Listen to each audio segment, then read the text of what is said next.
1 minute until showtime.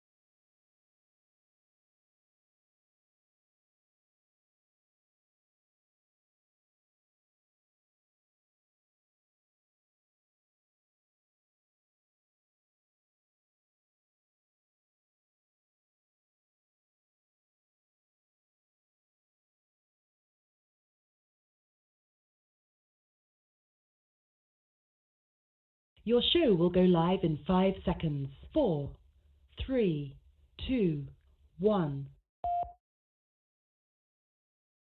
Blog Talk Radio.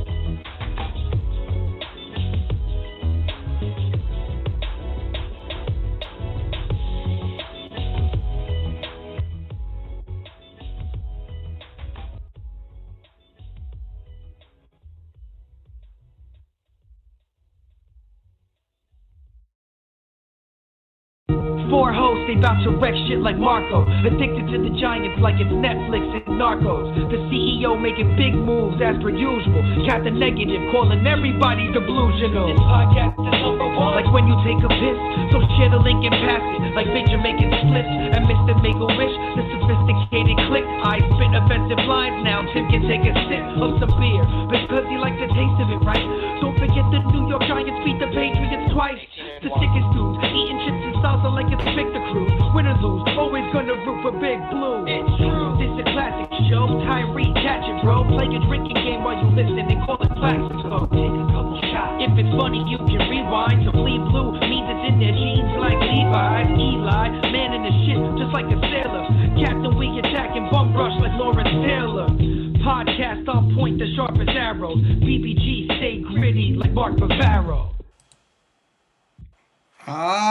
What is going on, gentlemen? What is going on? You are listening to the Bleedbigblue podcast. My name is Marco. This is not a one-man show. I have my boys on with me. Let's see what those phone lines look like right now.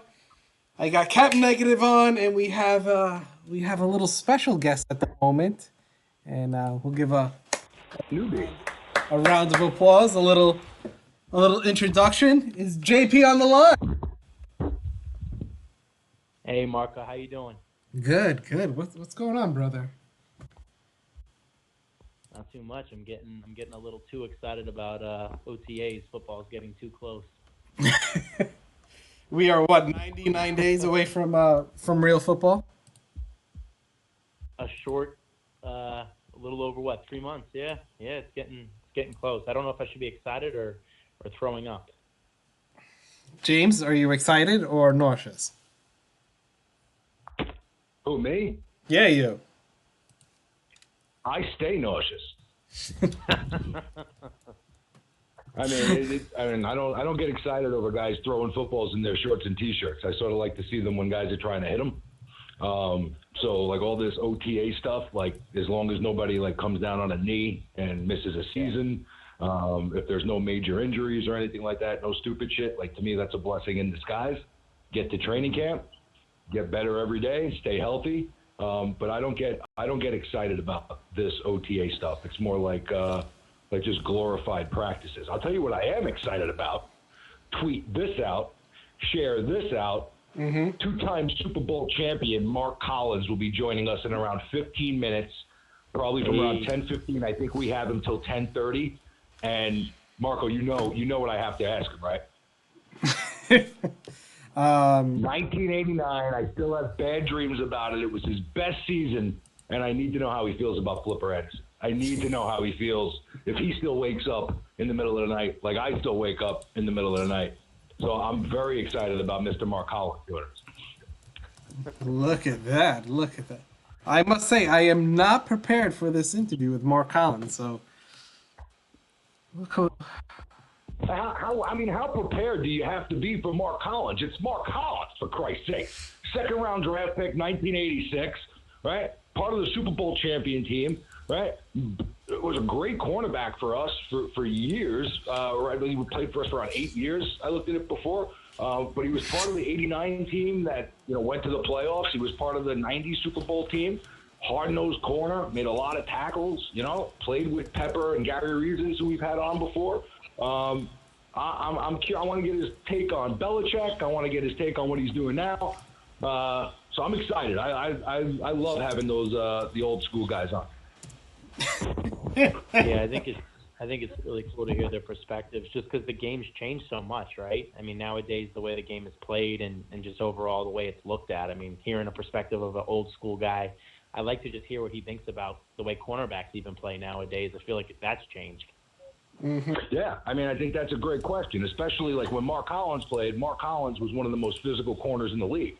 Mark Collins probably would not be able to play football the way he did in the late 80s, early 90s like they're doing now. So, yeah, I would love to hear his perspective on how the game has changed from back then to what he sees on the field now.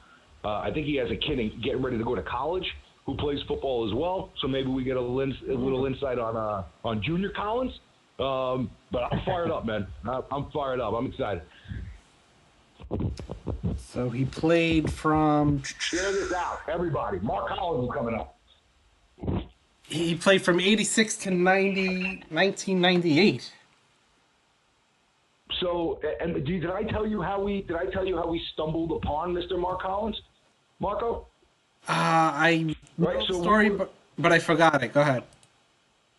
It was at the LT 60th birthday party in Atlanta. Oh, that's right. Right, and we were just standing there, and here he comes, just walking across, and I swear to God, this is how it happened. I literally jumped in front of him, and I was like, Mark fucking Collins. And he looked at me and he was like, you recognize me? Nobody recognizes me. And I'm like, man, you're Mark fucking Collins. What do you mean? I recognize you. I love you. And I told him about Bleedbigblue, and we've been going back and forth. I know he was going to come on a couple of weeks ago, but he ended up right around the draft. I think he went to Nashville for an NFL event, so we weren't able to get him on there. We've been playing tag through the DMs. And today, just by happenstance, luckily, he was able to give us around maybe 15 minutes or so. So, can't wait, man. Can't wait. Mark Collins. There we go. I'm trying to share this out on the Facebook. I'm trying to multitask this here. No, don't do it, James. You're not good at that. No, I'm not good at it at all. You stop laughing, John. You just got here. You don't need to be taking shots at me. I'm staying quiet. Mark, I'm curious, while we're waiting for Mr. Collins, what are your thoughts on OTA so far? Anything you've heard or saw that you like? No, I texted James. As long as, Shut up. Go ahead, Marco. I was going to say. I texted James a little while ago saying today was the first pass that I saw Daniel Jones throw that I was impressed. And it was sidearmed, basically, to, who was it to? To Corey Coleman. Probably about 40 yards, maybe. Yeah. But, it had a nice spiral on it, though. It's exciting to see him actually throw a ball over 25 yards, and it looks like it has some zip on it. yeah, I'm basically afraid the whole playbook is going to be dumped to Saquon. Like go through, dump to Saquon, dump to Saquon. That's all. We haven't practice. seen those before, so it'll be something new at least. Right? Yeah, be nice to see some other quarterback dump it to Saquon. We only took him with the 6th pick. I'll tell you, one of the cool things, though, I think I didn't expect coming into the offseason, and now that we've seen it, the secondary, I mean, there's some stuff to be excited about. I mean, obviously we're hoping these guys pan out, but supposedly from what I'm hearing, Sam Beal is looking really good. He's very active. Jabril Peppers looks very active. DeAndre Baker's been locking a lot of people up. They say Grant Haley's been taking a lot of first-team snaps. I'm a big fan of Julian Love. He's a Golden Domer, so I'm a little partial to that. But we got a secondary, and then Jackrabbit. Hopefully, he can turn back to his 2016 season. Yeah. It was the year they signed him and brought him in as a free agent that he was stellar, and he's been leaving something to be desired maybe ever since. But I think the hope right now is, I think what you see here, if you're a Giant fan right now and you're trying to take some positives and you're trying to look forward here, and I think what you have to hope is, first of all, let's say this: it's OTAs. Right, so the boys are going to be separated from the men in late August and as we get into September. That being said, this is an important time, not for us as fans. It's nice to see them out there throwing the ball. It's a spiral, great. You hear good things. Here's the thing, is they're getting used to playing faster, right? So every day they take a practice rep, they become more comfortable, and with how much youth is on this team right now, this is an important time of year. So to get those little hiccups out of the way, the little things that, you can get better on between now and the start of training camp, I think the goal for this team is you see a lot of youth, especially on the defensive side of the ball. And I think that, that's nice, right? But I think that as fans, we have to take into consideration a little bit, like Rome wasn't built in a day, right? Even with the talent that they have, even when we get into the season, they're going to take their lumps a little bit because they haven't played with each other. So this is going to be a process, and I think what you want to see is progression, right? Just get better, stay healthy. Let's see them build some chemistry. But I think talent-wise, individual talent-wise, you have to like some of the pieces they have back there. Are you guys as concerned with the pass rush as you were before the preseason, or not the preseason, before the draft and all? Or do you feel like we've added some things that are going to help, or what are you thinking on that? I think it's going to be based on Betch's scheme. You hope that a guy like B.J. Hill could develop, right? You hope he takes the next step. Maybe you get another step from Lorenzo Carter. Golden is nice in theory, but is he going to hold up all season? It's a physical game, in case you guys don't realize that. So I think there's a lot of pieces here, right? And it's going to be, I don't know that they have an individual guy that you could say, go out and get me 16 sacks. I think they're going to have to do it as a collective unit. I think they're going to have to be smart about it. I think it's going to have to be scheme-based, and they're going to have to put guys in position to get to the quarterback. And all that stuff comes with timing and rhythm, and the more you play. So that's why I think this is so important right now that they just build this. Marco, keep an eye out on that phone line for a 913 number. I do not want to keep a two-time Super Bowl champion on hold. Mm-hmm. I'm looking out. Yeah. All right, I keep an eye definitely out. agree with that, James, though. I think I was reading up on this kid Jimenez. I didn't watch a whole lot of his tape, obviously, before we drafted him. I feel like most people haven't. But I think he has a lot of tools. I know one of the things I read is his biggest thing is he needs to put on a little bit of size, a little bit of strength. But, I mean, what if he turns into something, I mean, what was that? That was the last pick of the third round. Obviously, that was part of the Odell trade, so I'm sure people are going to watch his production pretty closely. Yeah, and I think what you see in there is you see talent from that kid. And same with Carter and B.J. Hill. There's a lot of young, intriguing pieces on this team, right? I mean, and what you hope is that you can progress. Like I'll tell you the truth. I'm very excited to see this defense the second half of the year. I'm not going to put all my eggs in their basket in the beginning of the season because I'm not going to set myself up for failure like that. There's going to be growing pains here with this defensive unit, and I think that what you want to see, like I said, them progress, get to the second half of the year, and then see these kids turning up a notch when the game starts slowing it down for them. And for where they took that kid, they're expecting him to contribute. He's from a small school. They need him to contribute right away, and he's one of those guys that they really need to get to the passer. I also think his development's going to be key because I could see him playing in Golden's spot. And for as much as I like Marcus Golden, I don't know that I can count on him for a full 16 games. So his development is key. Was he, other than his tear last year, has he had an injury-plagued career so far? I don't know a whole lot about it. I don't think so. Not that I could remember. But anytime somebody's coming off that type of injury with the knee or something like that, you want to, let's pump our brakes a little bit before we just give the guy 15 sacks and call it a wrap. Like, when you see injuries like that, sometimes it takes a guy a year to get back up to full speed. Hopefully that's not the case. Seems like his head is in a good place. He wants to go out hunting. We need him to hunt. Yeah. But at the same token, I don't know that you can just, stamp it and say he's back, he's the same player. I think we're on a wait and see. The hope is he is, but I don't think that there's anybody that can guarantee that. All right, I am all prepped for Mark Collins, just waiting for the phone call to come through. I got a nice little picture. On-the-fly production over here. Not bad. I love it. Nice little last-minute production there. I like that, buddy. Yeah, you throw me curves, and I'm smacking it out. I got the Wikipedia page up and running, and you know what it says? Basically nothing about Mark Collins.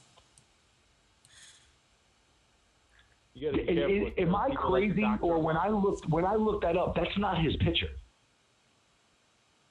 Did you see that on Google when you look up Mark Collins? I think I have the right. It's like his stats, but yeah, and it's definitely his stats. But I didn't think that it wasn't him. Let me see. I'll send you the screen. Should I preview the picture? Yeah, let's see. Yeah. Here, look, is this Mark Collins? That's Mark Collins, Sure, right? I'm going to send it to you. Here. Hold on, wait. No, your picture is probably right. I'm sending you the picture that I saw that's associated with like his page or something like that. Here, look. I just sent it to you. JP, I'll send it to you too. You send it on Twitter here. The good old Twitter. So is Tim not calling in today? Said he was. Sending it on the Twitter. There you go. You tell me if that looks like Mark Collins. I don't think that looks like Mark Collins, but that is his bio. I reached out to Leonard Marshall to try to get him to call to surprise Mark Collins, and I couldn't get through to him, unfortunately. The picture that you sent, I'm having questions if that's Mark Collins. Am I crazy? I don't think that's him. I don't think that, but it's his stats. Yeah, but it says the Jets.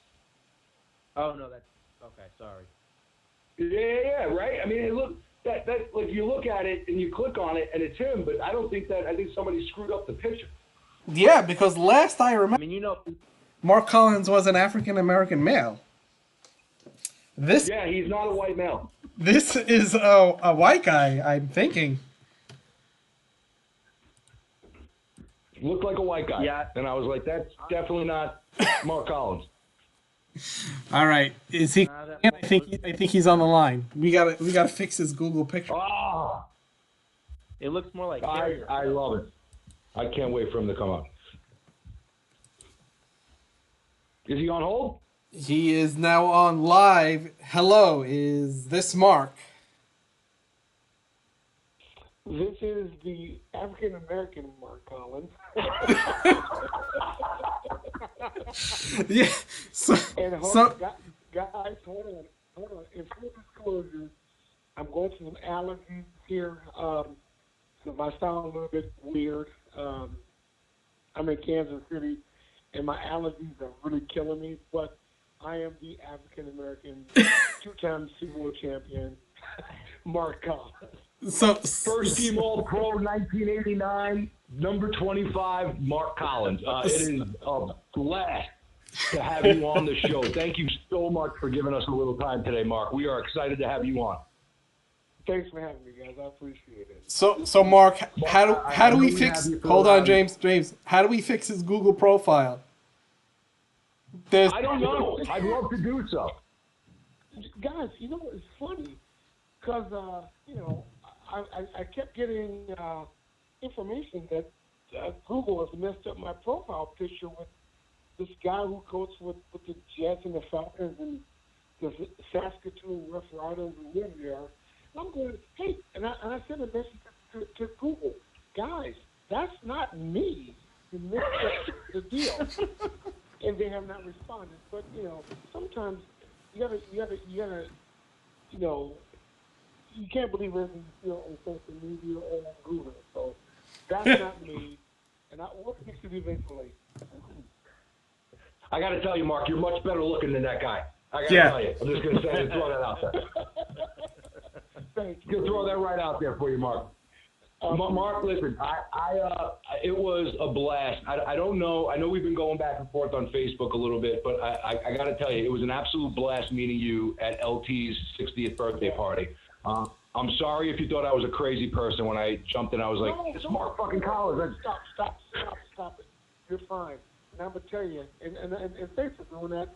And I don't know if you guys know this, and this is the first, I don't really do a lot of podcasts or radio shows. I like meeting people in person. It was Casey reached out to me at LT's party in Atlanta, and I owe it to you for doing that. It's cool. I get it. But I don't do a lot of shows. But I'm happy to be here. It's cool. It's great. And anything I can do for you guys and for the Giants fans, I'm all for it. I'm all about that. Well, we appreciate you, Mark. And I got to tell you, for a guy like me in my early 40s, I grew up, and we've had the pleasure of having Gary Reasons on the show and Pepper Johnson on the show, so some guys that you played with. And we've talked to them in detail. And the memories that you guys provided, some of us older Giant fans, the standard that you set, the expectation that you set, the Giants' pride that you guys played with has resonated to this day, and it holds up the expectations for this defense to this day. So, from the older Giant fans, maybe the ones, we got a lot of people listening who might have never seen you play, but I'd like to say thank you for the way you played, how you played the game, what you stood for on the football field. It was a pleasure watching you play with those guys in the late 80s, and we miss you big time. Well, thank you. I appreciate that. Thank you very much.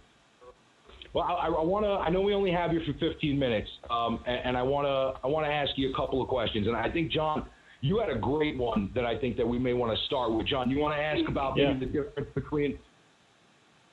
Yeah.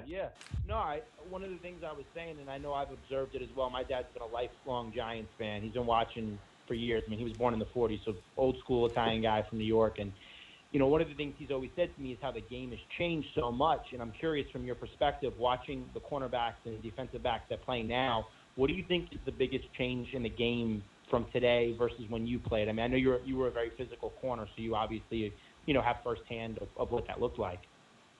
Well, one of the main changes is the physicality of the game. You can't touch the receivers anymore. You can't really you can't touch. Even though when I played, there was that 5-yard barrier. You could jam them, and sometimes the receivers give you that 6-yard leeway. Especially if they knew you, they'll give you that little leeway. Yeah, that's really not the standard. So that's a big rule change, and that's why now people going 1,000 yards. A lot of them going 1,000 yards every year. So it was the physicality again. That's changed. The rule change is real bad for the league now.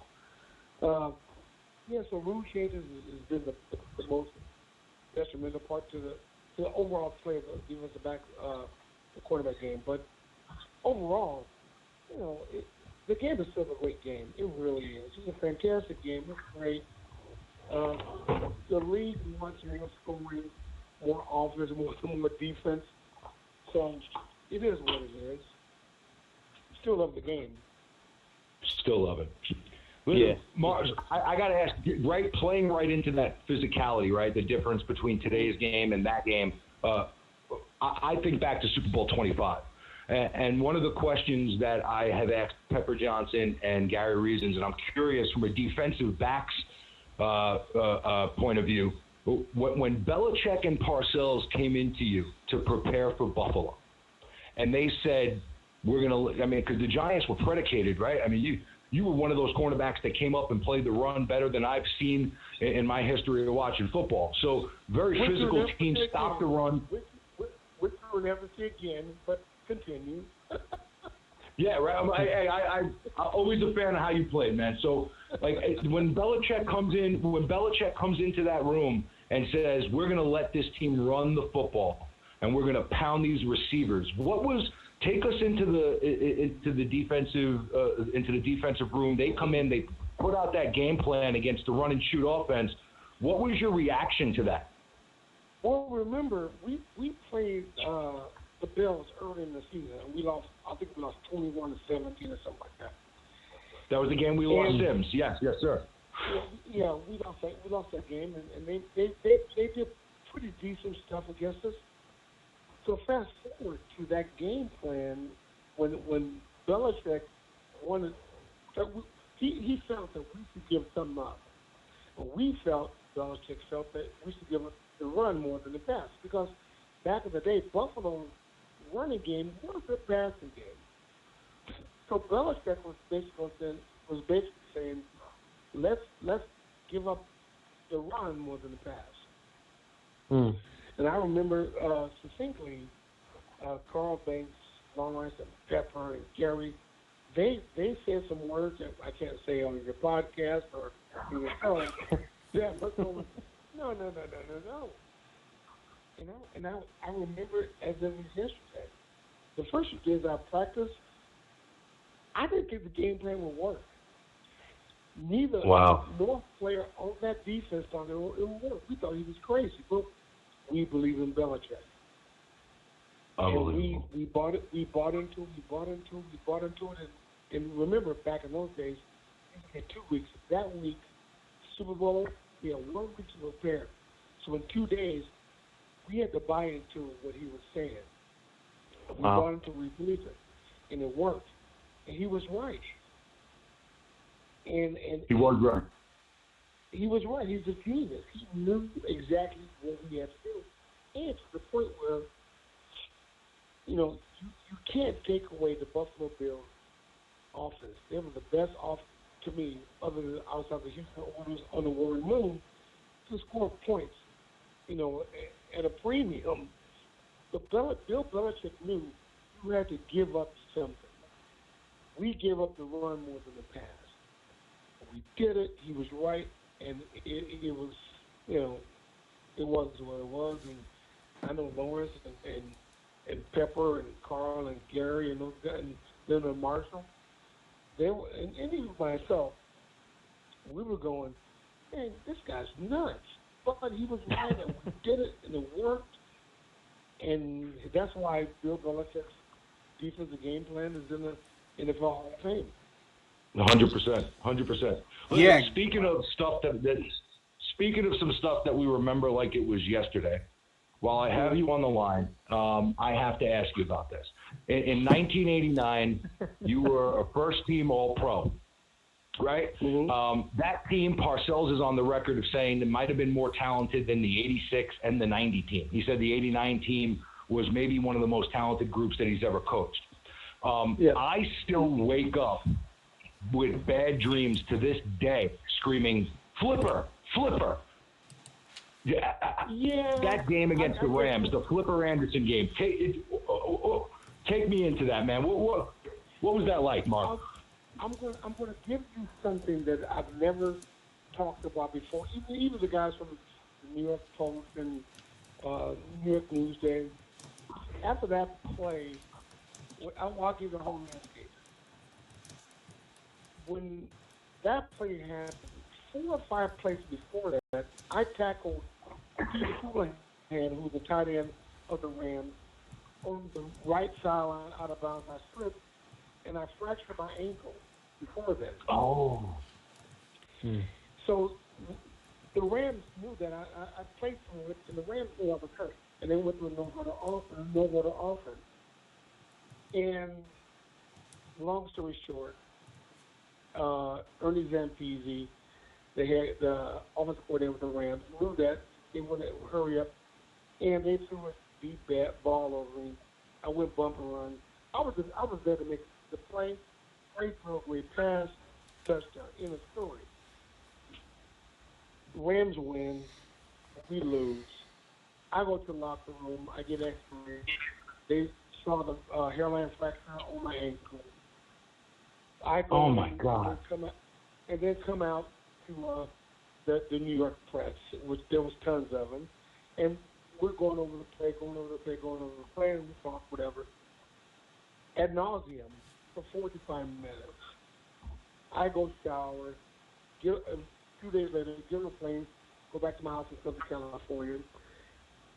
After the news media found out that I fractured my ankle 4 or 5 places before that, I get a call. Mark, why didn't you say that you fractured your ankle before that play?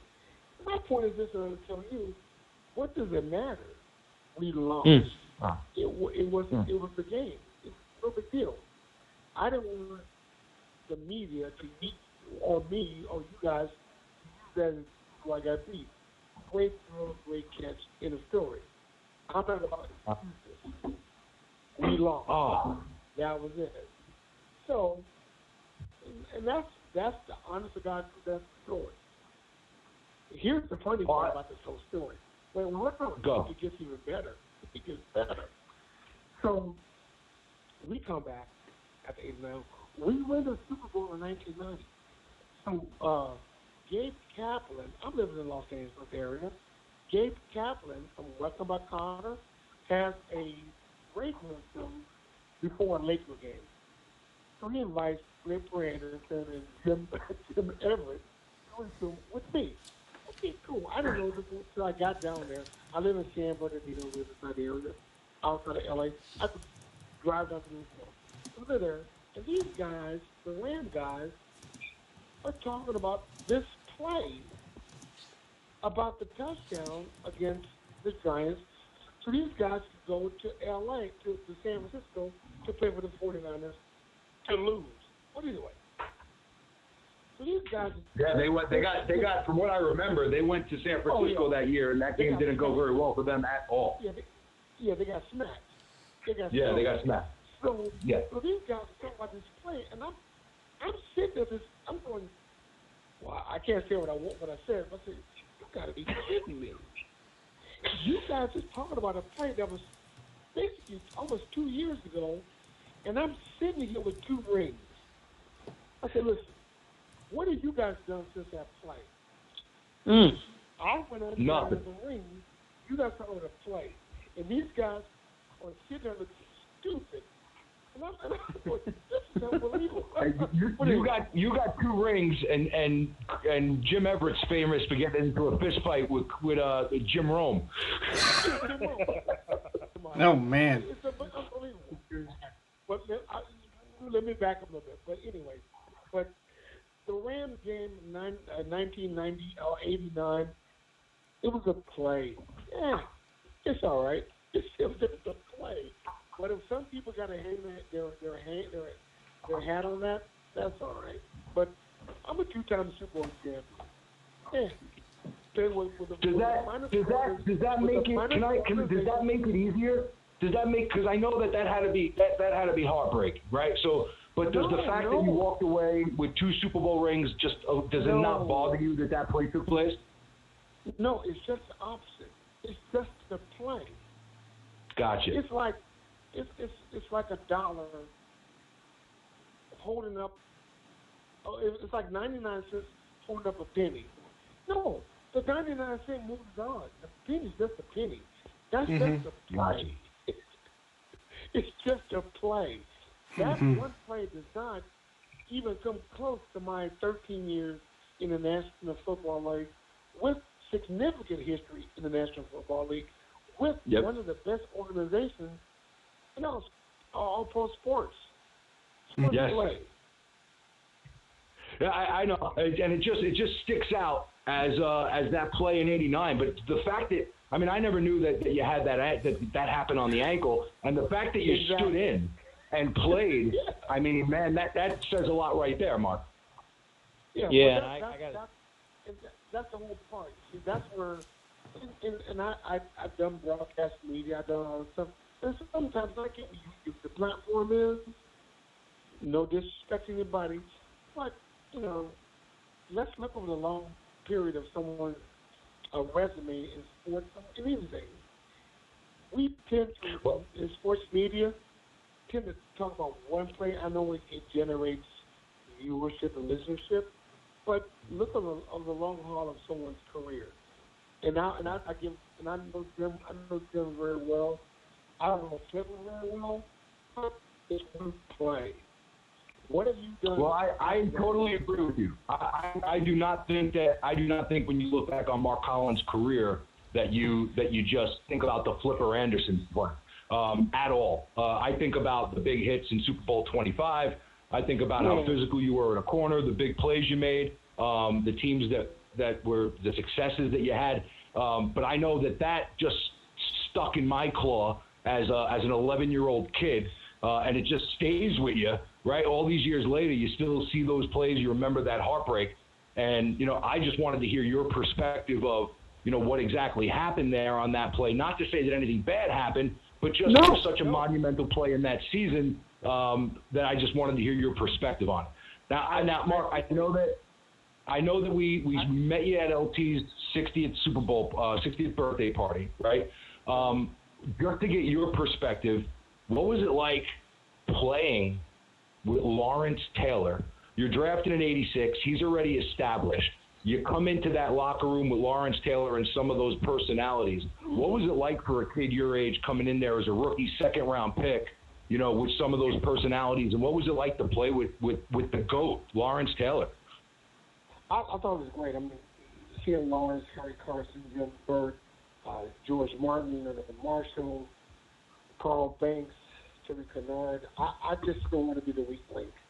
Walking into that locker room and on the field, I wanted to contribute, but I wanted to be a significant part of that team. And I started 9-10 games in that 86 team, which is I wore my 1986 Super Bowl ring because that means a lot to me, because I stepped in there and I contributed to that team, not just as a role player, but as a 9-10 game starter. So I was part of that whole deal. Was I intimidated for a point? Maybe 15, 20 minutes, yeah, but I had to raise my game to match those guys' their level of play, and that's what I did. Love it. Absolutely love it. Mark, tell us a little bit about, I see that you're always tweeting. Is your son playing now? Is he getting ready to go off to college? Is he playing the same position as you? What's going on there? Well, Marco, my younger son Marco is playing at high school. He's at one of the senior years at high school in Oakland, Kansas. My son Mark Collins Jr. is playing at University of South Dakota. Fantastic player. I think he will get an opportunity. He's taller than me, not as heavy as I am. He's only 185 now, but he has good talent and great student, knows the game. We watch film, both my sons watch film of the game, and I help them out quite a bit. But it's cool to watch your kids enjoy the sport that is safer now than it was when I played. And I think it's the greatest thing. It's pretty cool. I know that there's a lot of stuff going on now. I saw recently there was an article in the paper about Leonard Marshall, and he's doing a lot of stuff with I believe the CBD, a lot of cannabis stuff. And I know that we've talked to some of the old time guys. We've had Myron Guyton on before as well, who spoke very, very highly of you, much like Reasons and Pepper did. With the CTE and everything that's going on now, and how everything is being looked at within the league at this point, how bad was it back then? Did you ever experience some concussion-like syndromes or anything happen like that, where maybe it wasn't taken nearly as seriously as it was as it's being looked at today? Is it that much of a vast difference night and day? How bad was it? Because the pictures that get painted to us are horrible. Well, I tell you, I mean, remember, if you're a student of medicine, remember back in the old days and in the medieval days, they used leeches to take care of particular ailments, right? And it's all how things are different now back then to now. It's more the game is safer now than it is back then, and I was concussed 4 times that I know of. So, which means in college and a couple times in pros, it happened quite a bit. But right now I'm good. I feel good. I think my family and my kids and people I know who know me, they think I'm okay, but I don't know what's going to happen. And I'm 55 now. I don't know what happens at 60, 65, or 70. I do not know. So, is there a correlation between football and major hits? Probably, yes. Just the same as there is a correlation between boxing and being punched in the face in the head 8, 9 times over 13 years. There's a definite correlation. So there's no separation in that. So there is something there. So, but we'll see. Let me go back a little bit. I'll say maybe 6 minutes in our conversation. Go ahead. As we talk about the Flipper Anderson play and being a media guy. Let's talk about how I really control Jerry Rice. Oh, well, you were a thorn in that gentleman's side I was about for to years. ask you Because some about to ask people, you about that. yeah, I know you were, but sometimes in the media, I'm a media guy too. I get it. I love playing this Jerry Rice. Fantastic athlete, but that's one guy that I did not want. He rose my level of play to match him. Fantastic athlete, fantastic competitor. But every time we played against the Giants, played against the 49ers, we walked true story. Every time we played against the 49ers, after our first time in '86, we started Monday night, went out there, and I got to start against Jerry and did a good job. He had one touchdown on some kind of reverse pass on Perry Williams' side. And I had him in check. Ever since that time, Bill Belichick and Parcells, swear to God, every time we had the 49ers, they knew how I handle them. Our defense, our offensive media and defensive media, Belichick and Parcells walk in, okay, team meeting, Bill Parcells would go, okay, Mark, you know your job. In the store. Yeah. And we'll talk about everything else. And Belichick did the same thing. We go to the meeting room, okay, Mark. Belichick will, okay, Mark, you got 80. Yeah. And when those coaches, when Belichick and Parcells said it to me, that made me feel like I could walk on water. They go, oh, dude, you got him. We didn't worry about you. You're good. And we went on the other people's plan. It was kind of cool. That was a point of arrival that I made it to the National Football League. It got the christening of Bill Belichick and Bill Parcells. In my 8 years with the Giants, and even with the Kansas City, all those touchdowns that Jerry Rice got, they show on network and all this other stuff, they got one. He's got one on me. And that was unforgettable. Yeah, I remember the play. I was in cover 2. I was running with him, and Kenny Hill knocked me off the play. Not Kenny's fault. It's my fault. I didn't get a good jam on the guy. He got it, and that was it. So his 150 gazillion touchdowns he's got One was on one. He got one on me. And you play them, and you guys play them every year, sometimes twice a year, when it got down to the playoffs. I mean, it was a huge rivalry. I mean, you think about that time period. You think about Bavaro in the middle of the field with 5 guys on him. You think about Sims and Lott face to face. You think about the Lennon Marshall crawling on the ground, LT cutting off Montana, and then the big hit. I mean, there was some war between you guys, and it was just line up one-on-one. You got Jerry Rice. Take him. So So if you do your history, you go back to all those big games, count the touchdowns that Jerry Rice had. 0. Hey, and I got to tell you, just to be honest with you, right? The Flipper Anderson question was more for my torment than anything else. So I don't want you to think like I don't like when it comes down to it, Mark. I got to tell you, you're one of my favorite players on this team ever. The way you played exemplified everything that I think a Giant player should be like. You fit right in that mold with the great ones. The memories that you provided for guys my age will never go away.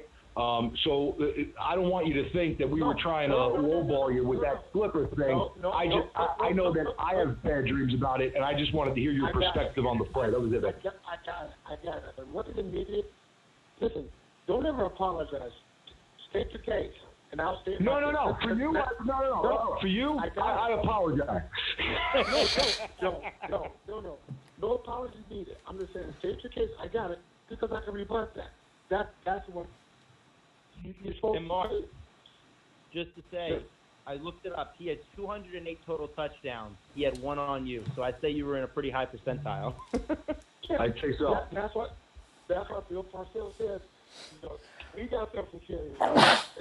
We were and that's a Parcells and Belichick statement. I knew how to handle him. No big deal. Here's the funny part.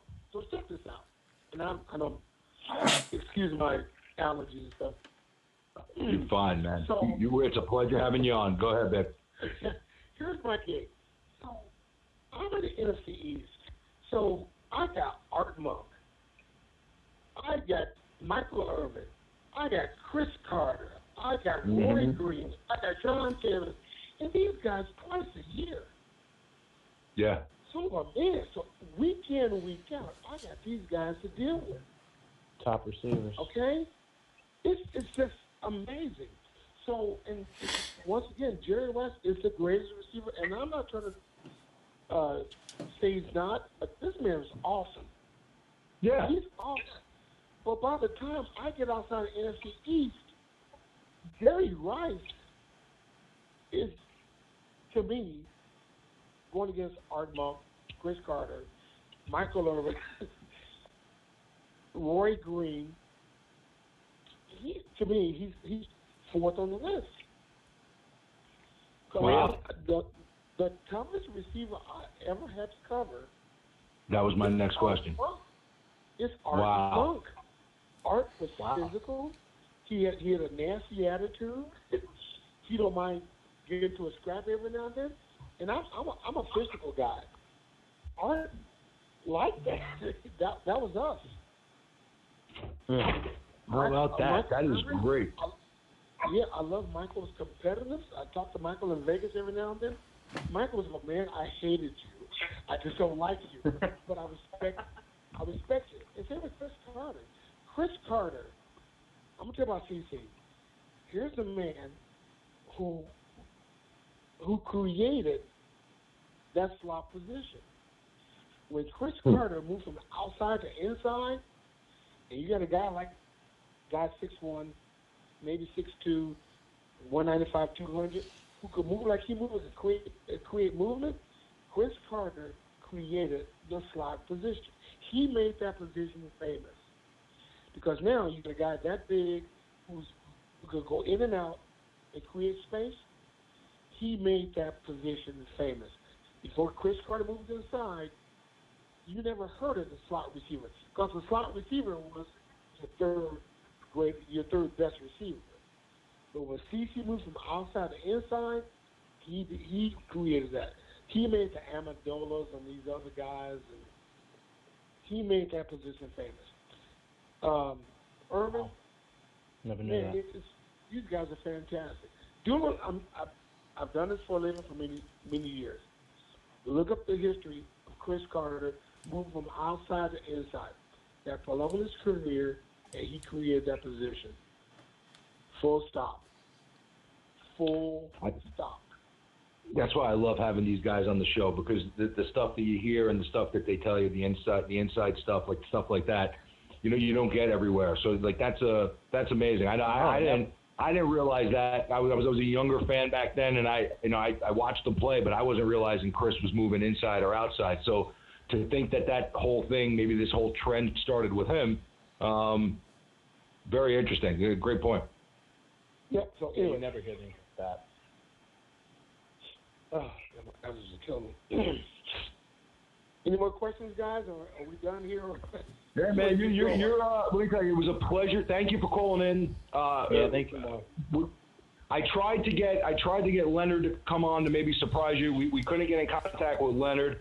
What we're gonna in the future, I'd love to be able to reach out to you. We're gonna try maybe around the season, maybe to get Pepper and Gary on at the same time. And if you wanted to come on with those guys and talk some memories, we would love to have you on again, Mark.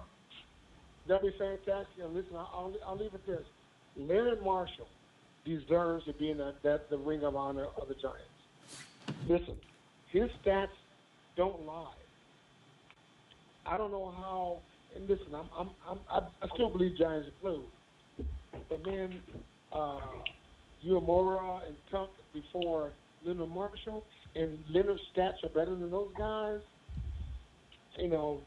I'm just saying, Leonard deserves to be in the Ring of Honor. I'll tell you, there's two things that stick out that I think the organization has come up short on, so to speak, for a guy my age that watched you guys play. And I would say one of them is the retiring of Harry Carson's number 53. I think that needs to be retired. And the other one is, you're 100% right. Leonard Marshall should be in the Ring of Honor, hands down, without a doubt. And they should give him a day sooner rather than later to be celebrated in front of the Giant fans. 100% agree. Yep. So, anyway, let's keep pushing that narrative. And, guys, thanks for the invite, and thanks for the banter back and forth. And I hope to talk to you again. Yeah. You got it, man. Do appreciate you calling in, so Mark. Back to you. I hope those allergies get better, buddy. I appreciate it. Take care, man. Be good. Thanks. Mark Collins, everybody. 2-time Super Bowl champion for your New York Football Giants. How about that, guys? Not bad. Not bad. Wow. You got a little pissed at me. When? A little testy? He seemed a little pissed that I mentioned Flipper. No, I think it probably the frustration of what people turns it into. You got to think, like, listening to him talk about that, the humility of an individual that did not use that situation to his advantage and just clearly didn't even talk about the fact that he fractured his ankle to the media and then got called about it. And his mentality was, why does it matter? It doesn't matter. Like, you don't hear that from players usually. You know what I mean? It's like just totally different era. Like, that was so cool to hear, man. Such a humble person. Oh, look who's, and I'm glad we had him on. Look who's welcoming to the party there. Hello, Tim. How's it going? Hey, what's going on? Hey, buddy. I just laughed. I was laughing. First of all, at the ass kissing. But that's Mark Collins. It's Mark Collins. I have no problem. I'm not going to front. I'd kiss his ass. I'll kiss Taylor's ass. I'll kiss Marshall's ass. Bring him on. But you wouldn't? One statement that I was talking to Marco about a little earlier was when you talked about the Flipper Anderson play, you guys like, listen, don't worry about one play. I got 2 rings. Well, and you agreed. You're like, you know what? I should look at the overall resume. Well, you know what? No, you're wrong. You didn't listen to it correctly. I said, I love your resume. Your career was amazing as a Giant. However, that play sticks out. And you can't talk about Mark Collins' history as a Giant. You could talk about Jerry Rice, and you could talk about the 2 Super Bowls and the game plan against Buffalo. It doesn't take away from his entire career, but that play is huge in the career of Mark Collins. So to not address it in any way, I mean, that was a playoff game that ended the season. And the fact that we got him to open up and tell us something that I didn't know, and it changes the whole perspective of what happened that day.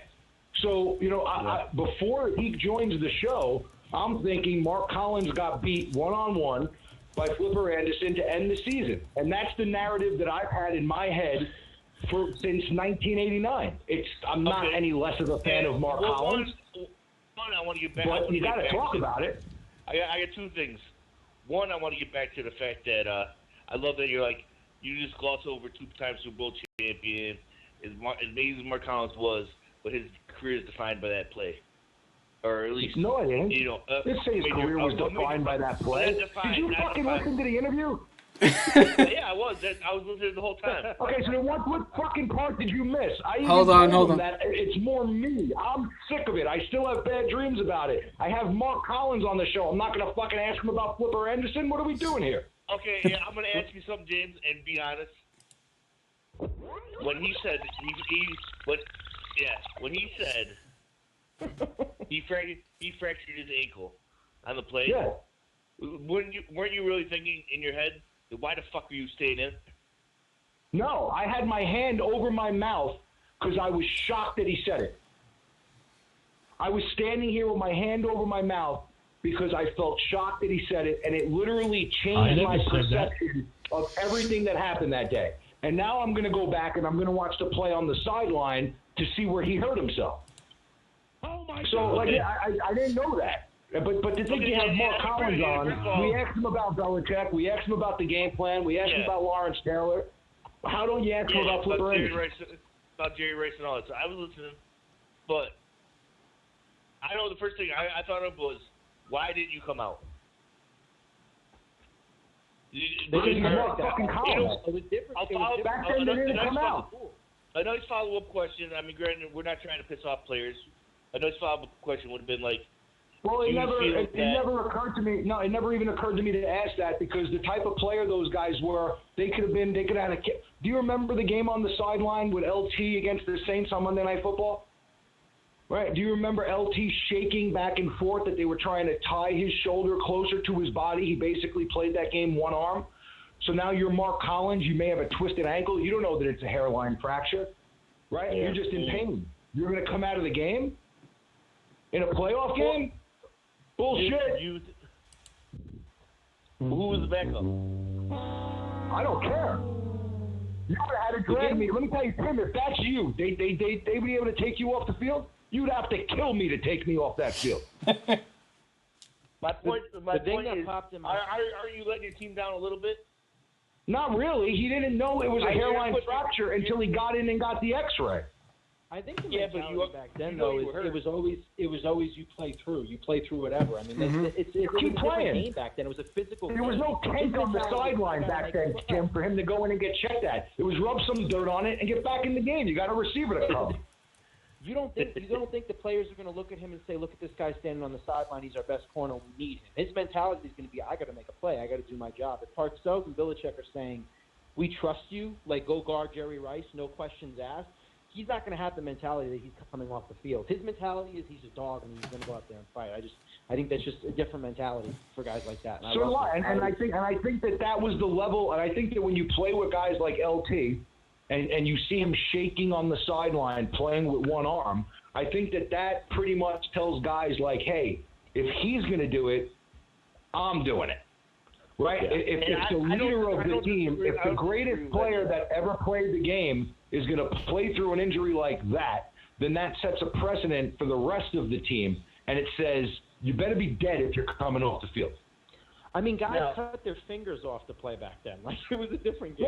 Yeah. Different game. But, that's why we love the Giants. And I'm not disagreeing with anything that you guys are saying. I'm just saying, play a little devil's advocate. Yeah. If you go back and be like, hey, if I can't run as fast, maybe somebody else should be out there so I can actually win this game. This playoff. I didn't see it like that at all. I saw it as if that he didn't know that it was a hairline fracture.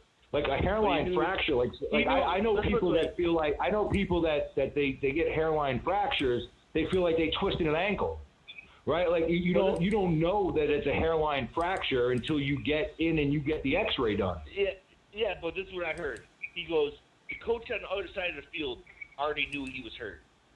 Well, he probably got up limping. Okay. So I mean, he just hurt his ankle. That's why I want to go back and take a look at the play. But I don't blame him for not coming out of the.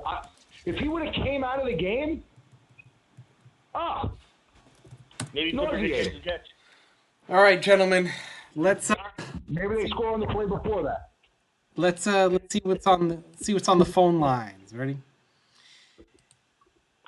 845. What's going on, brother? Where you calling from? I'm from New York. New York. What's your name? 845. What's up? You in Rockland County or Orange County? 845. Where you at, bro? I'm in Orange County. Orange All County. right. What part? I just want to say I'm a big fan of Mark. Oh yeah. We all are, baby. I think he was a phenomenal corner. There's no ifs, ands, about it. So if you want to judge him on one play, I think that's pretty rough. Yeah, I agree with you. And I don't think anybody was trying to judge him on one play. I think that how do you have Mark Collins on and not ask about the Flipper Anderson play? Like, I don't think anybody, when you look at Mark Collins' career, you say to yourself, there's one play and nothing else matters, but that's pretty huge. No, you have to mention that play. I agree 100%. I agree 100%. What were your thoughts on the interview other than the Flipper play? I don't like the way this guy is going at him. He's judging him over, one play that was just on. I think the guy was a fantastic physical corner, and I think he deserves the respect he deserves. I think I think that we would all agree with you there, but yeah, definitely.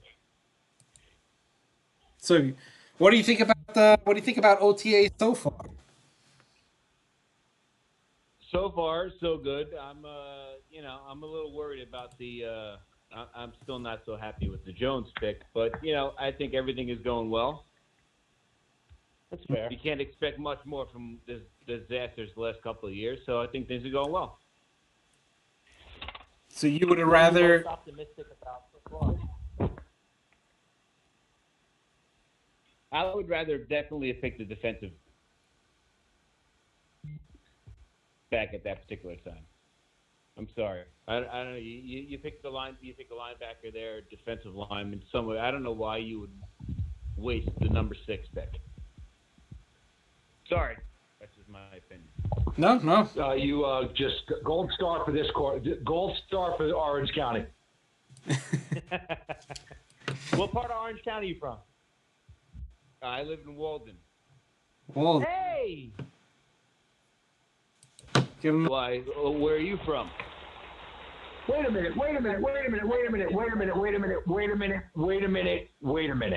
Hold on. Yeah. Hold the fuck on. Hold on. John Blaze? That's right. The one and only. John Blaze! Everybody, I'd like to make an introduction. Everyone, this is my my handsome cousin, John Blaze. Everybody say hello to John Blaze. First of all, it took you that long to figure out it's cousin.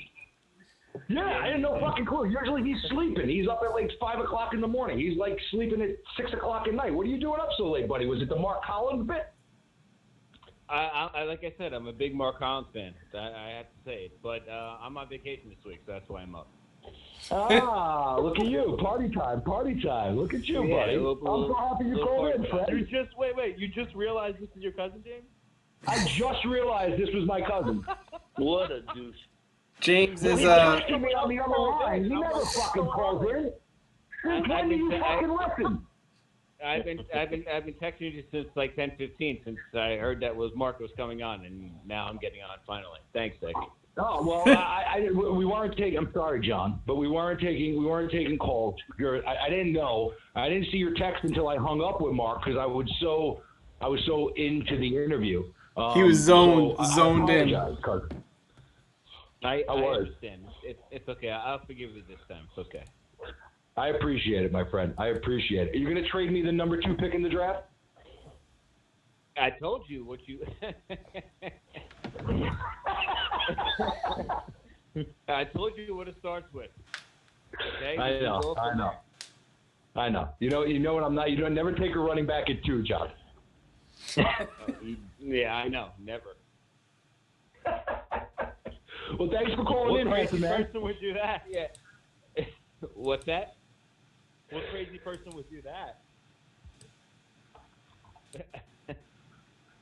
It's a long ongoing story, so we're not going to get into that now.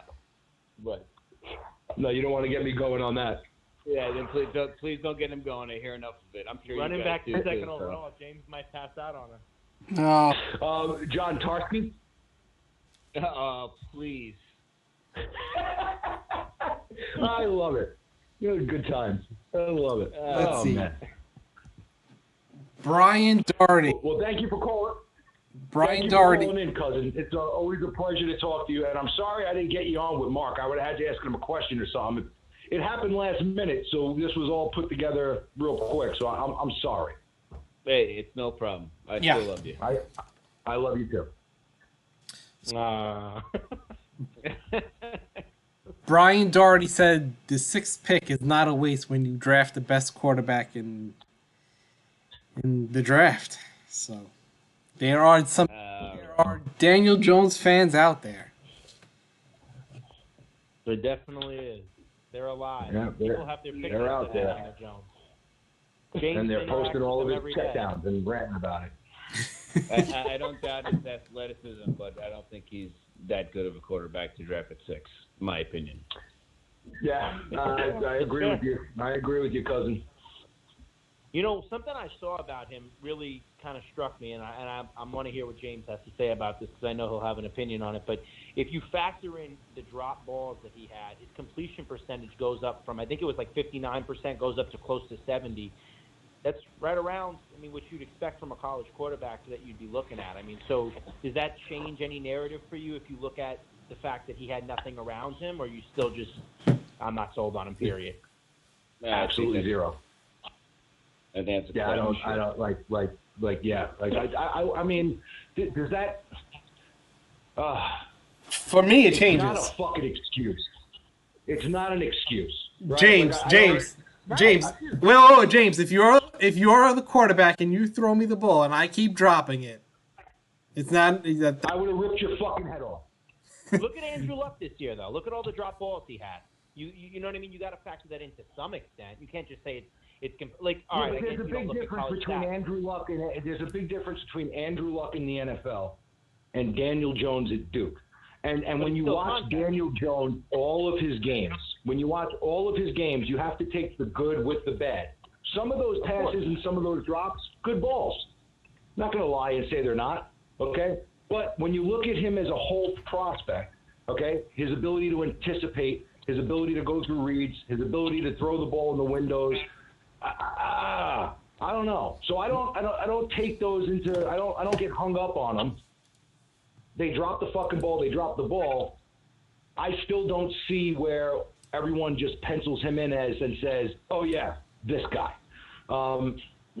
Well, you know why they do that, because the Giants picked him. It was just like after Herbert decided 100%. out, you have all these Haskins fans. It's not 100%. It's sort of like once these guys put a Giants jersey on, like Reimers turns into the best right tackle that ever played the game because now he has a Giants jersey on. Like, correct. It doesn't work like that. No. That's how it works. I hope that Daniel Jones. Do I hope that you're right? And that maybe it was just Daniel Jones in a clusterfuck situation? Yes. I hope that you're right because I'm sick of fucking losing ball games. All right? But when I watched him play, I don't see it. Tim, who's the best right tackle in the league right now? Wheeler. Thank you. Who? Correct. Thank you, Tim. Wheeler. Who do you? He's a homer. No, of course he got it correct. You want to know who's one of the best right tackles in the league? Ramczyk. And you know who should have drafted him? The New York Giants. But you know who we took instead? A tight end. Evan Ingram? Well, he's going to have a breakout year this year. He's an all-pro. You hear all the Giant fans say it? I don't care. I'll take the right tackle every day of the week. That was a Jerry Reach pick. No.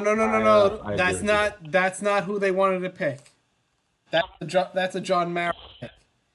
Jerry Reese and Ben McAdoo wanted. Who, Evan Ingram? Yes, they wanted to take Mahomes. They wanted to trade up for Mahomes. Factually correct. Let's not get into that because then people are going to start yelling. Hey, you don't want to get me started on that subject. It's the truth.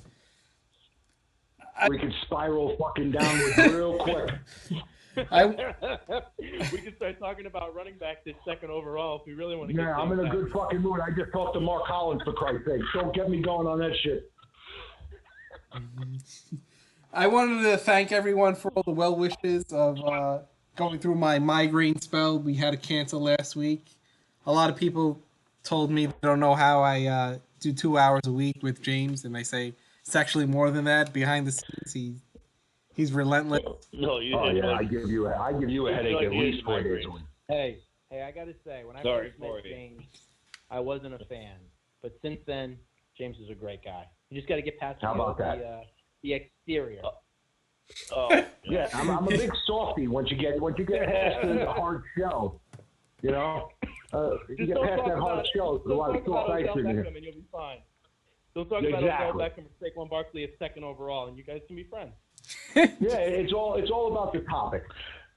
As long as you agree with James, it's fine. Yeah, that's totally no, okay. Not necessarily. You could disagree, but fucking make sense. Yeah, me and James don't agree on a lot. No matter what, you're just gonna get your names called. You're gonna be delusional if you're wrong. It's fine. No. You're delusional if you're wrong. If you have an opinion that makes sense, I respect it. I'll disagree with it. Okay, but sitting here and drinking Kool-Aid and fucking defending everything, Tim. Tim, it's everything they do. Tim, you love everything they do. Everything. It's like these guys out here, they changed their picture. You love everything they do, Tim. Oh, yeah. You would take a bullet for Gettleman, and it's disgusting. Oh, yeah. No, I'm just not the Giants that's my thing. That's going to bitch about them all year, about every single move, and then be like, you know what? Oh, I love that they're... I'm not bitching about every single move. I like the Baker move. I like Valentine. I like some of the things they did. I like the trading of Odell. He loved the Golden Tate move. You, Odell. That's a terrible move. All right. Let's. He loved that. Fucking Golden Tate move. All right. Let's see what we got. Are we ready? Are we ready for the phone line of 330? Does anyone know where that is? No, I have no clue. Is it Westeros? Because we got to get to our Game of Thrones recap too. We didn't do that shit. We did. What's going on? 330. You're live. You're live with us. What's going on? What's up? I'm calling from West. What's up, buddy? Ohio. Oh, what? That's close to Westeros. Yeah. Sounds good. What's your name? Oh, Justin. Justin, what do you want to talk about, my friend? You're bringing the enthusiasm right now. What's going on? I don't want to say this, but I think Eli's going to get it. There's a gut feeling in me, and it's making me sick to my stomach, that Eli Manning's going to get extended 2 years after training camp. That happened. Don't They've already reported that he's not getting extended. Who reported it? Pat Leonard? It was on They NFL Network. didn't sign him to trade him, Jim. They didn't sign him to trade him either. No, on NFL Network. Tim. You had a fucking rude awakening when Eli gets extended. And I'm literally ticked off that they picked Eli Manning, who hasn't been good in about 4 years, over Odell Beckham. What? Well, let's relax there. They're two separate conversations. I agree. I agree. I agree 100%. I literally was at work, sitting next to a trash can. I was like, this is convenient that I'm sitting next to a trash can right now, because this freaking organization is trash. Oh yeah, let's trade away Odell Beckham. Eli, you're fine. You just lead the league in picks for the last couple of years. You're fine. See, I think the problem that Giant fans have is pairing shit together. Yeah. Right? Like the trading of Odell Beckham Jr., if you can't see the mental fucking midget that man is now, after all of this shit, then you've missed it. Okay? The trading of Odell Beckham Jr. was the right move. Okay? The signing and bringing back Eli Manning when you're going to take a quarterback at 6, not the right move. Well, 100%. I mean, it hasn't happened, and that's because you go back and why? Because Eli Manning and Mara have some, relationship going on that nobody else is aware of. It seems like they're making decisions specifically for Eli Manning. So when you say that you can see him getting an extension, I think that if he plays good this year, I wouldn't be surprised. Nothing would surprise me. I wouldn't be surprised if they extended him for a year or two. If they extend because him, we he's know have 30 Eli plus plays touchdowns better and $4,500. when his back's on the wall. When his back's to the wall. When his back's on the wall, he, for some reason, becomes his brother. Boom, we'll go 7-9. Eli for 2 more years, and Saquon, goodbye. He's walking. Nah, unless we go to the playoffs this year, there's no way Eli's coming back. They're not going to waste. The whole thing about the Green Bay model, if you haven't learned by now, Gettleman just likes to talk. He says things. And a lot of times he says stuff, and he sounds like an idiot because he No, it's not going to be a Gettleman move. It's going to be a Mara move. That's my problem. If they don't make the playoffs this year, Eli's done. I'm telling you, there's no way. See, I think you can make a case. We spoke when the show opened about the young defense, right? You can't see him doing. What if Eli Manning has an Alex Smith year, the year they drafted Mahomes? What if he has one? And I'm not talking about them going to the playoffs because I'm not fucking crazy. Okay, what I'm talking about is just he has a really good season and they finish 7-9, 8-8, miss the playoffs, right? Let's say that happens. Okay, you guys would be surprised if John Mara offered him a year or 2 extension? If he doesn't this is what's going to be the extension. If he doesn't throw over 30, 35 touchdowns and 4,500 yards, why would you bring him back? There's no point at this point. Well, I didn't think there was a point to bring him back. I didn't think there was a point to bring him back last year. I agree. So but I didn't see a point to bring him back last year, but they brought him back, and then they brought him back again this year. So it's sort of like, okay, if they're building the narrative of the rest of the team has been bad, okay, you can't if they have a decent season this year and they're competitive and they build off of 5 wins and get to 7 or 8, and the defense is coming along, I'm very sorry. If he plays well, I can see Mara doing that and bringing him back for another year. I think Eli will leave the Giants when he's ready to leave the Giants. Cap, this is what's going to happen. I guarantee you at the end of OTAs, at the end of training camp, you're literally going to see breaking, and you're going to see the Giants logo right next to ESPN, Bleacher Report, whatever the fuck. Mm-hmm. You're going to see so you Eli think it's going to happen? extended. You think it's going to happen prior to the season? Yes. It's going to happen okay. Right Now you got. I'm intrigued by that. All right. Literally, you're going to see right before the season starts, Eli Manning extended 2 years, $45 million. Guarantee of up to $50 million. You listen, man, I think you've been through a lot as a Giants fan, and I understand you're in a dark place, but I just don't see it happening, brother. I don't see it. I respect it because I've been in a dark place, too. Here's my thing, and I think we're all in a dark place. Why on just the way the team has played the way the last couple of years. But when you just look at everything the way it's gone, when you look at ever since Coughlin left, it just seems like every move has been made for Eli, and I have a hard time thinking that just stops this year. And I think that if he comes back and he plays well, and he goes into the Maras and the Tishes and says, "I want to come back. I just threw for 4,300 yards. I threw for 30 touchdowns. I had 12 picks. We built off of 5 wins. The defense is getting better. I can still play." I think we got a problem on our hands, and don't be surprised if that were to happen. Well, we're in the playoffs if Eli's throwing that much and 30-plus touchdowns. Yeah, if our offense is that good, I'm sorry. Our defense is going to be better than it was last year. I don't think we're going to the playoffs this year, so I don't think he's going to have that kind of year. I think people are underestimating how bad right tackle's going to be. I don't have a lot of confidence in that position. And I mean, if Eli has 2 seconds to throw, he's going to throw for 4,500 yards and 30-plus touchdowns. I just don't see it. No, I don't. I don't see it. I don't think I think they should have walked away from him 2 years ago. I don't like them bringing him back this year. If you have Jones at 6, play him. Play the kid right away. Get the lumps out of the way. and let the kid progress and get better. What are the way the organization has been ran over the course of the last 3 years, guys? But hold on. If it's not in the back of your head and just lingering there as a possibility, I think you're kidding yourselves. Like, I'm praying that you're right, but at the same token, everything that we have seen should just suspend disbelief. It could happen. Let's talk. Of course it can happen. What's the chances that Eli has a resurgent year? Ooh, 18%. 18. I give him 30%. I think it's in his genes, but I don't see it happening. I'm not going to count it out, but 30%. Tim? That's high. Now, percentage of what? Of Eli has a resurgent year. A comeback year, yeah. Eli has a comeback year. I don't see it. Maybe 20%. 20%.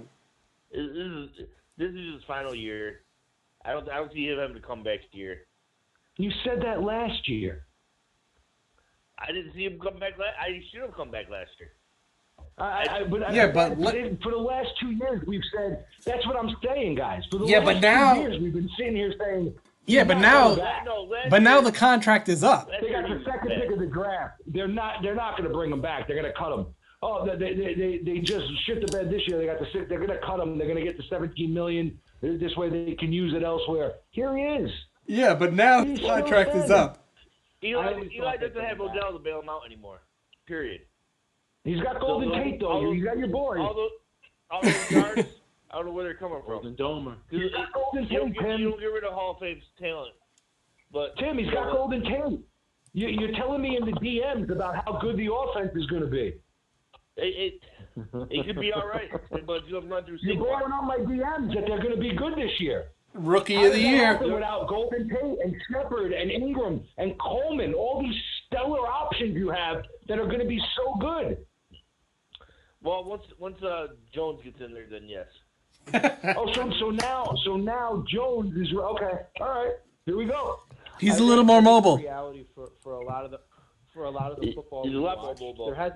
There hasn't been a stable center of the O-line, and that affects the way the quarterback plays, obviously. So, like, I get it. People will say, well, there's other quarterbacks like Deshaun Watson, didn't have a good O-line, had one of the worst in the league, got his team to the playoffs. He's much more younger, much more mobile. I think Eli's going to have more time this year, and it'll be a very short leash. I think by game 5 or 6, if this team isn't sitting at, like, 1 or 2 losses, and they're, like, 3 games under 500, I think Eli gets pulled. I really believe that. I don't think they go into the second half of the season like last year when they're 1-7 and Eli's just playing like nothing's up. Like, no, I think Daniel Jones will be playing. I really believe that. I don't see the point anymore, and I think Eli knows that, so he's going to come out gunslinging. And if that means he's throwing 4 or 5 picks a game, and I don't see him giving up. No, I don't see that.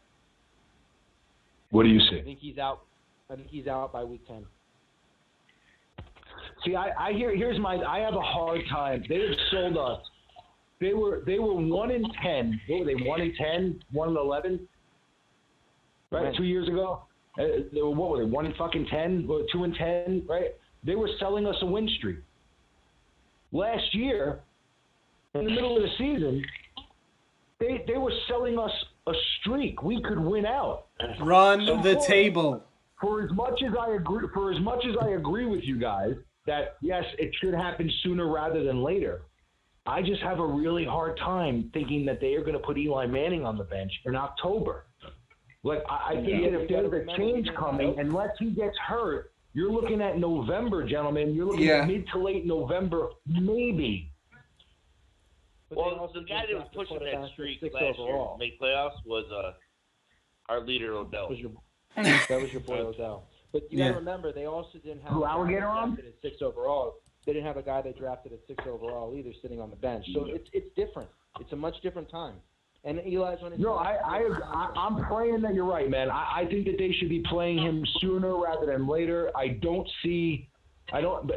know why they're paying him that money. They could use that money to get better in other places and start the development of Jones right away. And it's sort of like this whole confusing 2 steps forward, 1 step back type of thing with the Giants, where you're just like, oh, this is the right move. Oh my God, what are they doing? Like, all right, you want to draft Jones, you're still playing Manning. So, it's tough. It's frustrating, man. It is so frustrating. Of course. Let's talk about some positives, though. How do you feel about the young defense and this kid Connolly? I'm hearing some good stuff about him. I like Connolly. I want to talk. When he was drafted, I think that he fits the scheme. I think that he could be really good in Betch's scheme. I think he's a good blitzing linebacker. I think that's what Betcha wants. And it was telling. I don't take a lot from OTAs. What the fuck is that noise? I don't take a lot from OTAs. Is it you? What I do take from OTAs is when a defensive coordinator goes in to speak to the veterans and he references a rookie linebacker on film. Yep. And how he was taught something on day one and came back that day and perfected it and did it the right way. And it's pointed out to the entire team. That's a good sign. That resonates a little bit. And that's what happened with Connolly. I believe it was a play or a scheme that they wanted him to try to work on. They showed him how to do it. He perfected it on the very next rep, and he was pointed out by Betcha to the rest of the defensive unit saying, hey, listen, this kid gets it. So I think that in terms of Connolly, you would say that, okay, he's picking up the playbook. He's a fast learner. Seems like he's going to be a gym rat type of guy. And when you watch him on film, he's very instinctive. He's always in the backfield. And with this type of defense that the Giants are going to have, going back to what you said, the question earlier, John, was like, okay, well, where's the pass rush coming from? Well, I think that you can piece it together if the scheme is right with guys like Hill and Connolly with the timing and hitting the gaps and getting into the backfield to try to disrupt. I think that's where Connolly will fit in. I like the kid. I hope he gets a shot to play and produce. I think the pass. I know he was a converted quarterback too, which is exciting because he comes from that perspective of thinking like a quarterback. Sorry, I didn't cut you off, Mark. I think the pass. You're right, though. I think the pass rush is going to come because we have a stud corner. We're going to have some people who can play in the backfield. I think we're going to love Baker. He's going to wreck the league up. He's chirping already, and I love every minute of it. Well, you got guys that are really hungry to play in the secondary. Bethea, did you guys see that interview? I mean, he was snapping back at whoever that reporter was that was basically like, hey, do you think you can still play? Like, guys like that have a chip on their shoulder, we don't have to watch freaking Curtis Riley try to tackle somebody, around their ears or whatever the hell he was doing this year. I mean, it's going to be real football, and that's what I'm excited about, is just watching good games. Like, I don't have expectations of playoffs or anything this year. We have a young defense that's hungry. We have a quarterback they believe in. The O-line looks solid. We can watch Barkley play against, with a good team. And we have some good players. I mean, there's pieces here. It's stuff to be excited about. It doesn't mean we're going to the playoffs. But, I mean, if this all clicks in a year, we could have some good football. So I think we have to look at what them try. I think if you're going to try to win games this year, if you're the Giants, you have to look back to maybe what the Cowboys did a couple of years ago, right? And I think that what you want to try to do is you want to try to establish the run, get a lead, and sort of play like a ball control type offense to try to protect your defense, shorten the game, and put yourself in position to try to win some ball games that way. My question surrounding that is converting third downs. So if you're going to get the ball into third down and 4, third down and 5, third down and 6, respectively, all of those are very. You can get those first downs. You can convert those third downs. They're not easy to do. Nothing is easy, but you should have a shit ton of plays at your disposal in order to attack that defense if the situation is 3rd and 3, 3rd and 4, 3rd and 5, somewhere in that area. And with the weapons that they have, you would think that they can create enough mismatches. Now, here's the problem. Can Eli hit the guy in stride? Can Eli make the right read? Can Eli not check the ball down when there's a slant open to the left side that's going to convert the first down on a 3rd and 7 or 3rd and 8? Are we checking down for 2 and 3 yards? So I think if you're going to play that game and you're going to want to run the ball and shorten the game, you better be able to convert third downs. And it's going to fall on Eli, who has no legs to convert third and short. Forget about running around. It's going to be him being accurate with the football, him hitting guys in stride. I mean, look at the receivers that he had. right? The receivers that he has, there's a lot of run after the catch type guys. Shepard, Tate, Ingram, Coleman. You have guys, you get the ball in their hands, they can do some things with them, right? But in order to do that, you can't put the ball behind them on an out route so they get lit the fuck up. You can't throw the ball down at their ankles and behind them on a crossing route when they're coming across the middle on a 3rd and 4 and there's nobody there. You can't put the ball behind them on their hip. You got to hit them in stride. So the question to me isn't everything else. It comes down to the quarterback. Can the quarterback convert? Can he make those plays? Is he good enough to elude the rush, step up, and convert a 3rd down? And that's why I like all the other shit is nice to talk about. But if you don't have a quarterback that can do that, you're jerking off in the wind and wasting time. And that's really what it comes down to. Yeah. Is Eli going to make those plays? And if he can't, get him out, get Jones in, and start working Jones into being the guy that can possibly do that stuff. I think something we saw this year, too, and I'm not an Eli apologist. I've been very critical of him. I like him as a person. I think he's a great player. I think he's done a lot for the organization, but I also think, his time is wrapping up. But you saw as the year went on and he had more time and he felt more comfortable, when he gets in rhythm, because he's a rhythmic passer, a lot of times he was able to start clicking and his passes would hit players. So I think having a line that he can trust for the first time in, 5 years, you might see a little more of that. I'm not saying he's going to have a 4,500-yard season. I'm just saying I think he'll be able to make more of those passes you're talking about on third and 5, 3rd and 6 versus, throwing it 3 yards short at a guy's ankles instead of actually hitting him in stride and letting him, create some space and make something happen. I think that's a realistic possibility with a real O-line. I mean, I'm pumped about our O-line. Zeitler and Hernandez, I like some big guys that are going to punch somebody in the mouth. I want DeMarcus Lawrence to get smacked in the face a couple times, but I hate that guy. I'm concerned about the tackles. I'm still concerned about Solder, and I'm concerned about the other side as well. I mean, Reimers' best year in the last couple of years was at guard, and now they're going to move him out to right tackle where he was maybe the middle of the pack. He's a guy that's been banged up. So I'm a little concerned about the tackle spots, but relatively, you're right. They should have a better offensive line than they have over the last couple of years. Now, here's my thing, is that Eli had some clean pockets last year and still missed guys early in the season. Yeah, I know.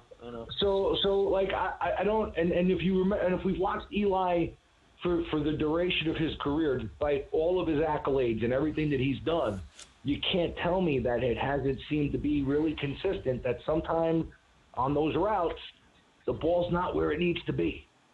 He may not be the most accurate in those situations.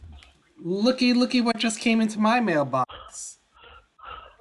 An agent for 2 current players, rookies, both of them, interested in a little interview.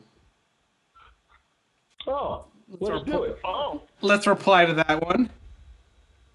That will be yes, sir. Yes and yes. Undrafted or drafted rookies? Currently on the team.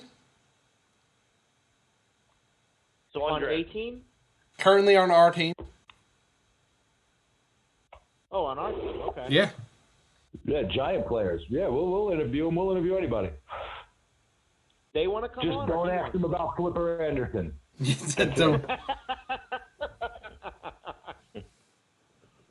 All right. Not bad. Send. Can we talk about Game of fucking Thrones, man? Yeah, before we wrap it up, Game of Thrones, what do you guys think about the next episode next week? No? Oh, man, they rushed that season so badly, man. Oh, God. I needed 3 things. Okay, I was happy after the fact. Like, I thought, like, when they made Bran king, I was fucking furious. I told you the week before. I know, but then I thought about it. Like, after they named him king, then the show ended, I was pissed, and then I thought about it. And I thought back to season 4, where he first had the vision of the dragon flying over King's Landing, and I was like, holy shit, this little cold-hearted bastard. He knew the whole time that those people were going to get lit up. And did nothing. And he let it happen. Yeah. And Bran Stark went from a 0 to a pimp in my book. He's Kaiser Sose. That is some pimp shit, man. And if you go back and watch the last season, like, he manipulated everybody. Yep. Well, he set the seed for Daenerys to die. I love it. You heard the line of what he said. I forgot who the hell he said it to. He's like, "You were where you were supposed to be." Mm-hmm. Yes, 100%. He set up everything. I thought that was cool. Here's what I needed. Here's what I needed in the season finale. There were 3 things that pissed me off. 1, there should have been a trial by combat where Jon Snow fought Grey Worm. Mm-hmm. Yep. Yeah, I don't know. Trial by combat, goddammit, where Jon Snow fought Grey Worm for his freedom. That pissed me off. 2, right? What the fuck did the first time Drogon starts blowing fire at the throne, he hits everything but the fucking throne. He looked like Manning in the pocket, right? He hits everything fucking around it. Would it have been cooler. Yeah, but how cool would it have been? How cool would it have been if he looks at Jon Snow, tries to light that motherfucker on fire? Jon Snow doesn't burn. Yep. Drogon's like, shit, he's a Targaryen. I can't do nothing to him. Gets pissed off and then burns the throne. Right. That's what I was going to hope. That would have been better. I thought he was going to try to light up the throne while Jon's sitting in it, and Jon's there, and the throne is done. I wanted to see Jon get lit up by fire and not burn. I thought that would have been so cool. And then the battle for combat, I thought there should have been a trial by combat. There wasn't. That sucked. They lost a golden opportunity for one last fight. They could have had Grey Worm and Jon Snow. That would have been fucking epic. That would have been great. And then here's the last one. Do you remember in the episode, the second episode of this season, where they're waiting for the Battle of Winterfell, and Tyrion comes walking in, and Bran's sitting there, and he's like, "You got a long story," and he's like, "Well, we're in a castle, we're trapped. Tell me about it." But you never see that conversation. Mm-hmm. Yeah. I would have loved to see at the end, just a little moment between Tyrion and Bran, where Tyrion tells him, like, "I didn't believe you when you told me how this would work out." Right. But you were right.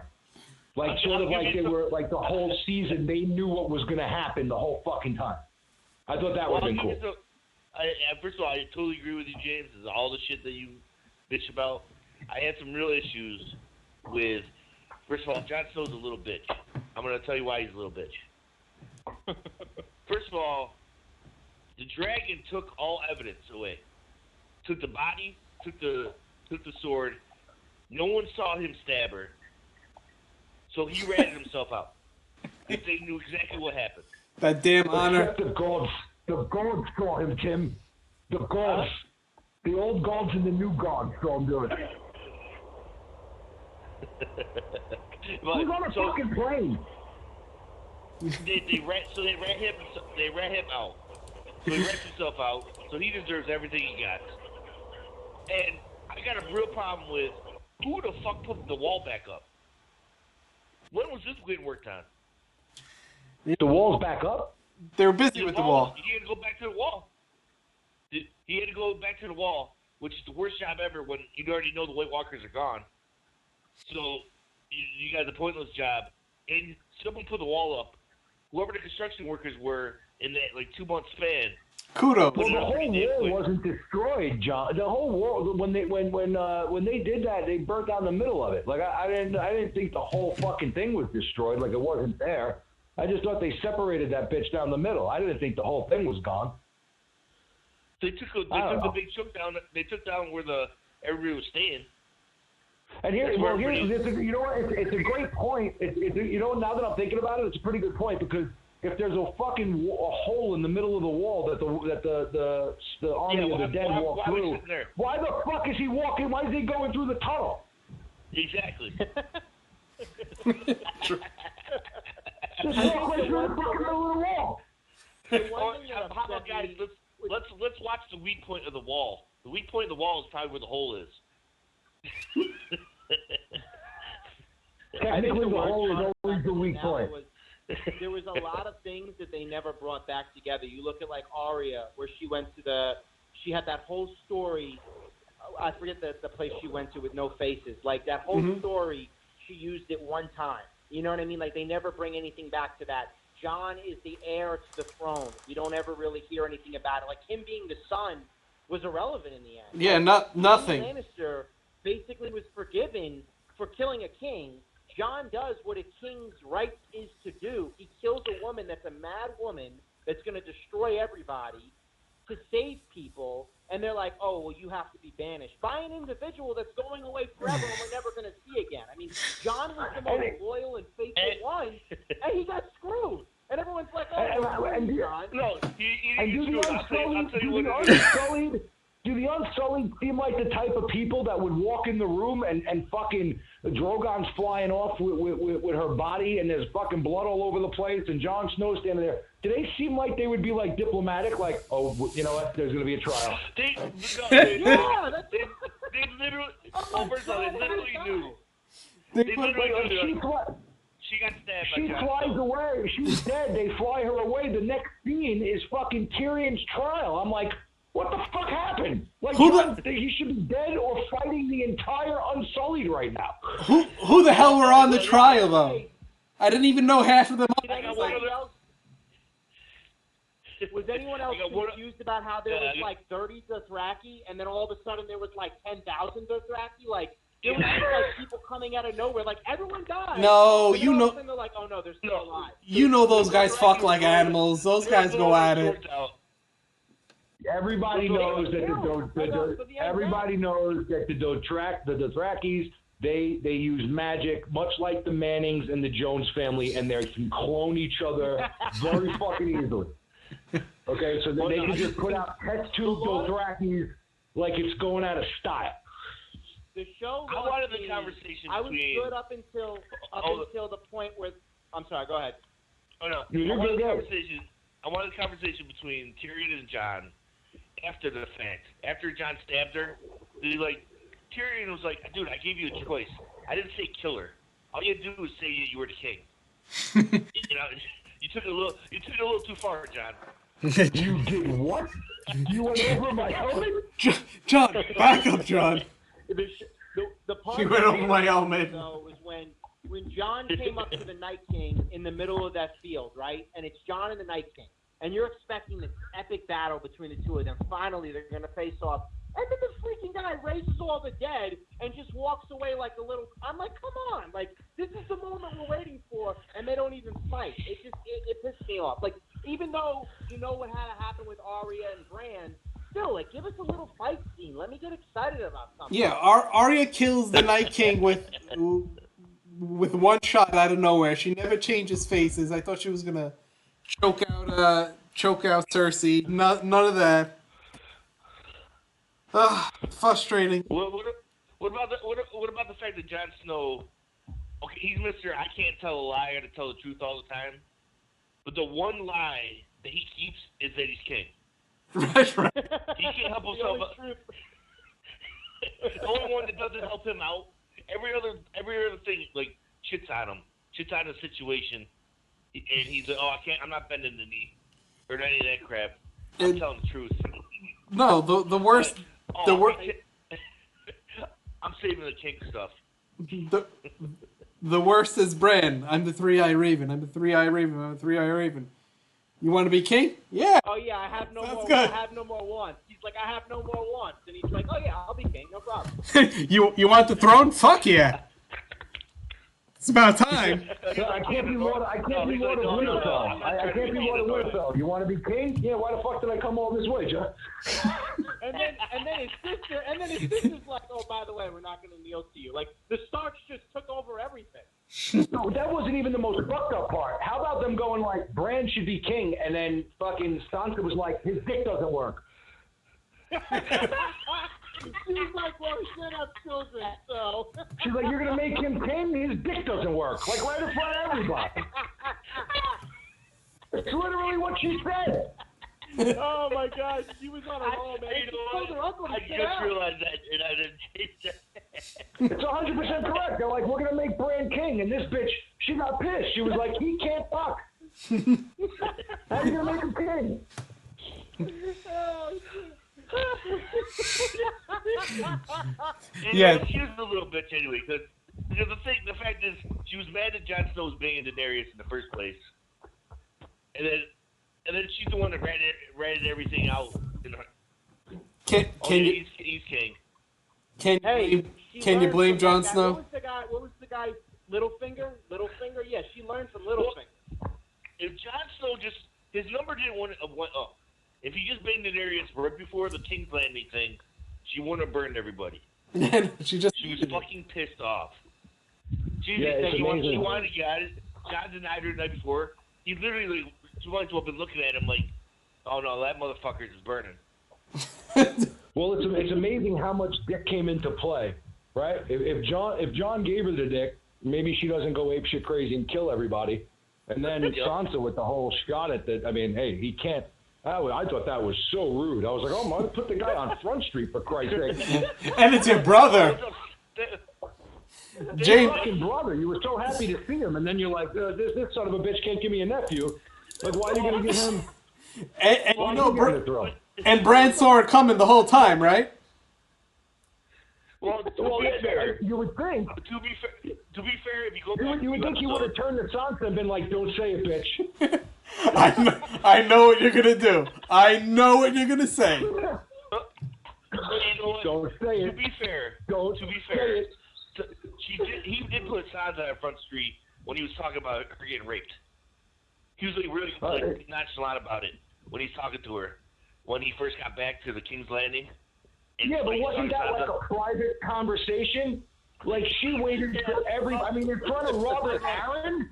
Like out of all the people, in front of that schmuck uncle that tried to get up and become king, and then you got Robert Aaron, the titty sucker over there when he was 14 years old, and you got right, and then you're gonna put Bran on Front Street? Oh, now that Anybody else remember who the kid was? The little pretty prince on the right side. Does everybody remember who he was? No. It was Robert Aaron. Yeah, it was the little dude from the Moondorf. He was drinking the milk from his mother. He was he was like 12 years old, breastfeeding. So that's the guy that was trying to become king? Mm-hmm. Yeah. No. The other idiot, if you remember earlier in the season, there was some other moron uncle. That's the guy who steps up and says, he says, I've been through some wars and shit like that. Yeah, that's the guy that his daughter died or something, and they were trying to light the pyre on fire in the water in like season 1 or 2, and he kept missing. That shit was hilarious. That guy's a douchebag. So they were like, no, you're not going to be King Jackoff. Sit down.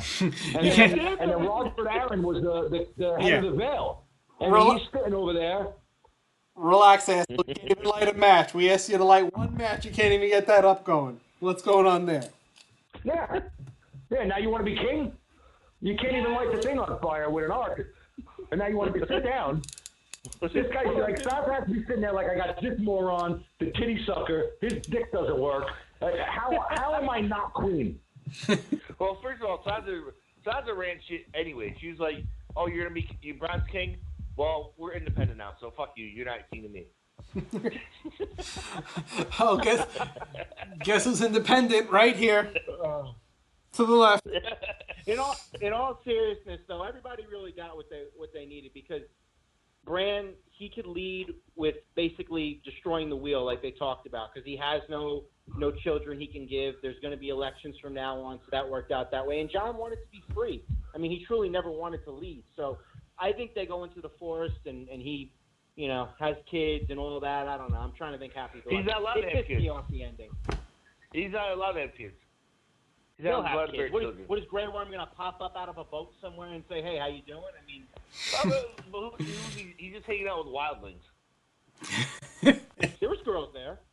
I checked. There was women. It was kind of bullshit that Jon's on his horse, and I saw like 5-year-olds walking behind him. Let's go out of the woods, guys. Okay, Jon, why do you get a horse, dick? Are you in trouble? I'm just happy my guy with the big beard made it. That was the only person I kept saying he's got to make it through it all, and he did. Well, of course he did. He lived off a giant teeth for X amount of days. Yeah. That Tormund Giants bane. I was actually happy that Jon ended up with Tormund. just going north. Yeah. That wasn't bad. Yeah. All right, Jeff. That wasn't bad. Let's wrap this up. I want to get on out of here and go to sleep.